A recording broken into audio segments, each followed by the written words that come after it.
Assalamualaikum warahmatullahi wabarakatuh. Kembali lagi ke channel Kak Eka Wardana. Jangan bosan-bosan ya ayah bunda. Kita akan memberikan tip and trik bagaimana pola asuh ke anak-anak dalam dunia parenting. Nah, kali ini Kak Eka kira-kira apa sih yang kita akan diobrolkan? Ini sesuatu yang penting, Kang, yaitu dampak buruk membentak anak. Nah, saya sering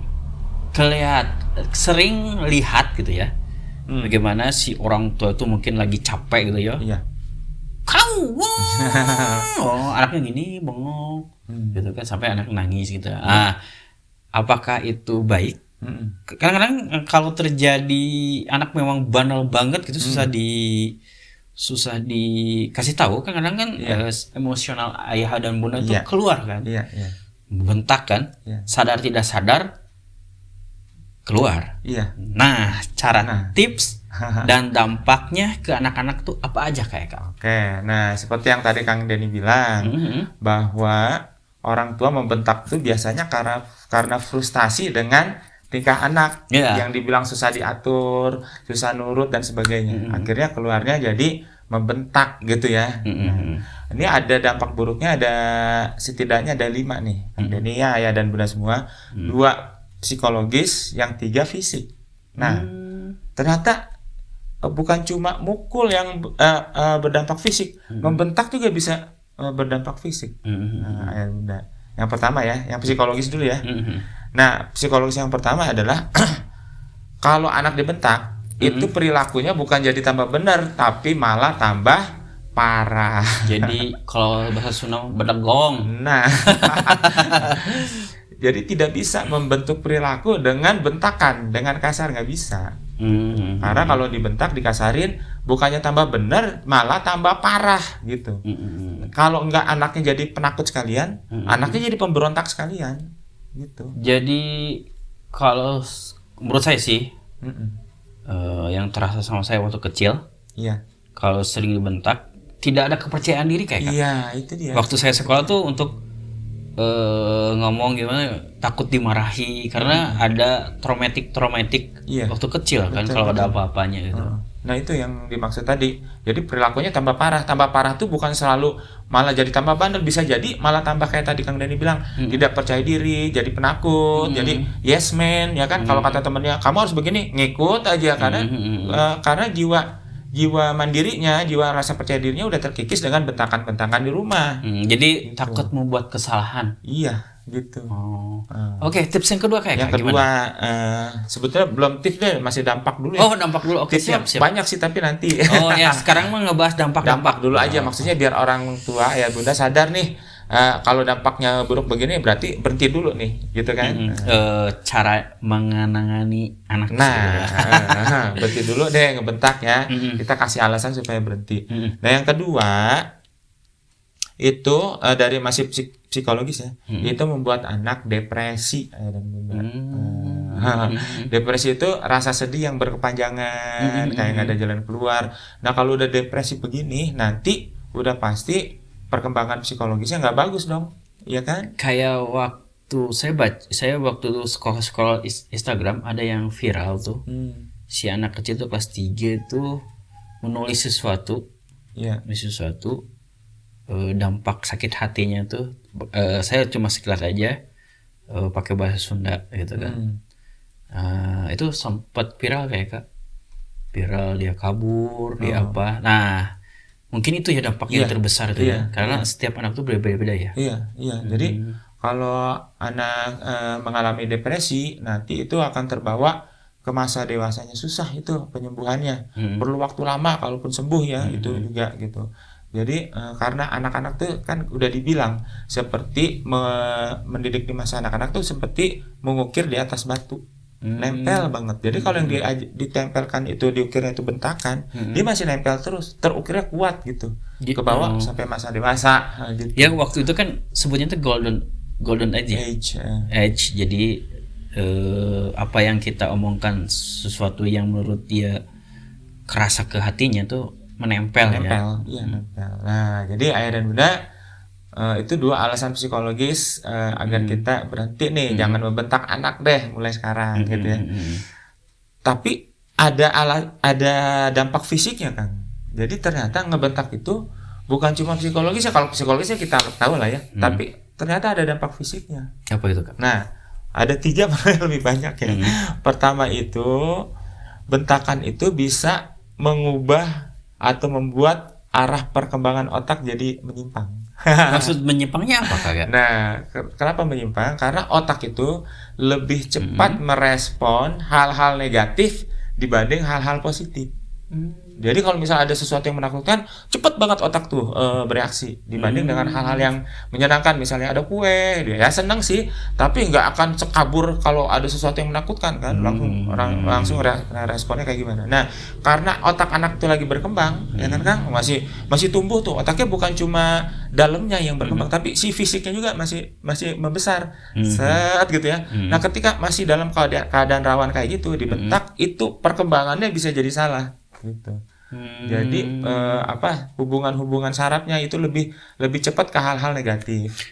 Kalau cek orang Sunda mah berheudeun. Apa itu? Berheudeun itu jadi karena sering dibentak waktu kecil, dia ada sesuatu langsung bengong gitu. Gitu. Bengong, jadi kalau bahasa Sunda cepet cemas gitu kan. Kalau kan dulu orang dulu mah bilang, oh terlalu dibentak gini mah jadi kayak kieu, gitu. Jadi itu bukan cuma psikisnya, tapi karena otaknya rusak gitu. Jadi mau dibetulin gimana coba ya dan Bunda, kalau otaknya udah rusak ya kan, masa harus kita bongkar gitu kan otaknya kayak gitu. Jadi benar-benar bahaya nih ya dan Bunda itu.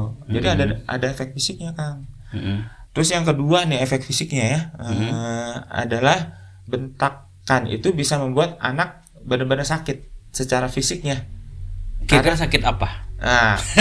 Sakit ya. Karena hati. Atau seperti orang tua migrain mikirin cicilan. Itu beda lagi ya. Jadi anak itu waktu kecil karena sering dibentak, otomatis depresi kayak tadi kan. Ketika kondisi psikisnya turun, kondisi fisiknya juga jadi rentan, jadi gampang sakit. Gampang demam mungkin, malas makan. Bayangin orang nafsu makannya turun, berarti kesehatannya juga kemungkinan akan turun. Jadi bisa jadi gampang sakit itu karena dampak dari psikisnya. Kan ada yang namanya psikosomatis ya. Jadi penyakit-penyakit yang disebabkan oleh keadaan psikis, bukan fisik. Karena psikisnya misalnya stres, depresi dan sebagainya, jadi badannya ikutan sakit gitu. Itu bukan anak-anak aja, iya. Bukan anak-anak, orang dewasa juga gitu. Makanya kita jangan sampai ke anak-anak. Iya, dewasa juga begitu, gimana anak-anak gitu ya? Iya gitu. Ada lagi? Satu lagi. Ada lagi, gimana? Satu lagi ya. Ini juga masih penyakit fisik. Nah, kalau bentakan itu ternyata bisa membuat rasa nyeri yang kronis. Misal leher sakit, saraf-sarafnya, kemudian di kepala gitu, entah di mana lagi gitu ya. Nah itu migrain lah apa segala macam itu bisa menyebabkan itu. Jadi benar-benar buruk deh dampaknya kalau ngebentak anak.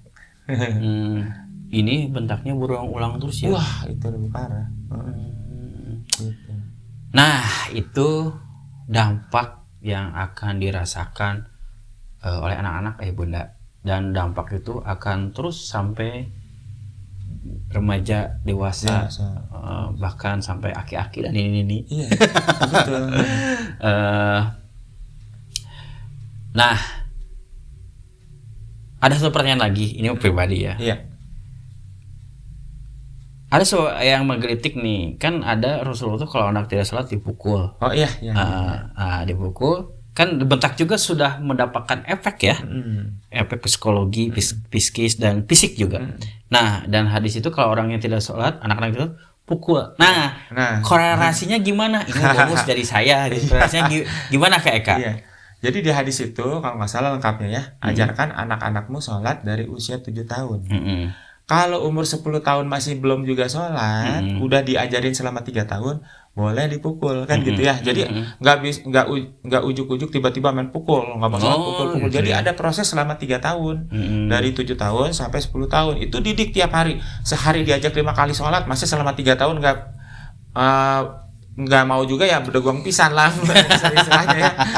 Parah banget gitu selama 3 tahun. Itu mah bener-bener bener-bener sesuatu yang langka lah terjadi. Jadi anaknya spesial. Iya. Untuk bapak itu ayah bundanya lebih bersabar. Iya, itu anak spesial. Itu bonus pertanyaan saya. Itu mah tidak ada dalam rule sih. Tapi pukulnya juga bukan pukulan yang menyakiti ya. Ya, untuk pembelajaran. Pembelajaran. Jadi nggak boleh mukul di muka gitu. Dicepretnya di bagian-bagian yang aman. Yang aman. Itu juga tidak keras, cuma memberi efek psikis aja, kejutan psikis, shock terapi lah itu mas. Sebetulnya bukan untuk memukuli anak benar-benar dipukul kayak gimana ya. Nah ayah bunda, itulah tips dari Kak Eka, dampak apabila ayah bunda sering membentak anak-anak ayah bunda. Nah efeknya kayak gitu. Nah kalau ada pertanyaan jangan lupa ketik aja di bawah, konsultasi sama Kak Eka. Bahkan kita ada follow-up ya di WA atau di Telegram. Di situ ayah bunda bisa menyampaikan tentang problematika parenting sama Kak Eka. Dan satu lagi jangan lupa like, komen, dan subscribe. Susah banget sih. Subscribe ya. Dan loncengnya dibunyikan apabila nanti ada pembahasan tentang parenting, ya tips yang mantap. Ayah bunda tersampaikan informasi secara cepat. Nah segitu dulu bersama Kak Denny sama Kak Eka. Assalamualaikum warahmatullahi wabarakatuh.